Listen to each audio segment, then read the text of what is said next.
Assalamu alaikum everyone. Welcome back to episode 3 of our 30-day series. আর আজকে আমি দেখাবো কিভাবে আমি এই সুন্দর ফ্লাওয়ার বুকেটা উইথ কাপকেকস রেডি করেছি। প্রথমে এরকম ওয়ান টাইম কয়েকটা কাপ নিয়ে নেবেন। যেহেতু আমার 7টা কাপকেক ছিল, সো ওই অনুযায়ী আমি 7টা ওয়ান টাইম কাপ নিয়েছি। এরপর এগুলোকে একটা একটা করে ভালো করে স্টেপলার করে ফেলতে হবে।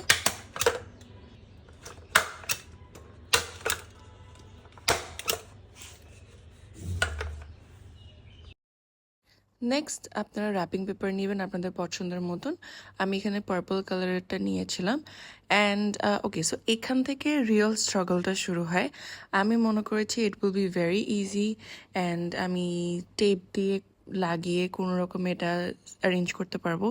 But I don't know Y এই র্যাপিং পেপারটা এতই স্লিপারি ছিল যে টেপ কোনোভাবেই এটাতে আটকাচ্ছিল না। সো পরে আপনাদের আমি পুরোটা টাইম এই জিনিসটা নিয়ে স্ট্রাগল করছিলাম। অ্যান্ড তখন টাইমও হয়ে আসতেছিল, কিছুক্ষণ পরে কাস্টমার পিক করতে আসবে। সো দেন আই থট যে ওকে আমি রাবার ব্যান্ড দিয়ে এটাকে ঠিক করি। এরপর আমি রাবার ব্যান্ড দিয়েও এটাকে ঠিক করার ট্রাই করছি, বাট ওই যে এটা এতই স্লিপারি একটা র্যাপিং পেপার ছিল যে রাবার ব্যান্ডটা কোনো রকমেই বসবে না, এটা বারবার খালি উঠে চলে আসছিল। শেষমেশ আর কোনো কিছু না পেরে আমি লাস্টে স্টেপলার দিয়েই র্যাপিং পেপারটাকে স্টেপল করে দিই। And it kind of worked, so কোনো প্রবলেম হয় নাই। ওকে, সো নেক্সট কাপকেকগুলো বসানোর টাইম। সো ফার্স্টে আমি এখানে একটা হোয়াইট পেপার দিয়ে বসানো ট্রাই করছি to make it look more elegant, but কেন জানি ভালোই লাগছিল না। সো পরে I went with the কাপকেকস only, কোনো পেপার আমি আর এক্সট্রা অ্যাড করিনি। অ্যান্ড এরকম নিজের ইচ্ছা মতন ভালো করে এগুলোকে অ্যারেঞ্জ করে নিয়েছি।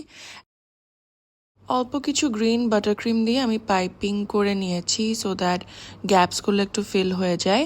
অ্যান্ড এটাকে ডেলিভারি করার সময় নিচে আমি টেপ দিয়ে ভালো মতন সিকিওর করে দিয়েছি সো দ্যাট এটা বেশি নড়াচড়া না করে।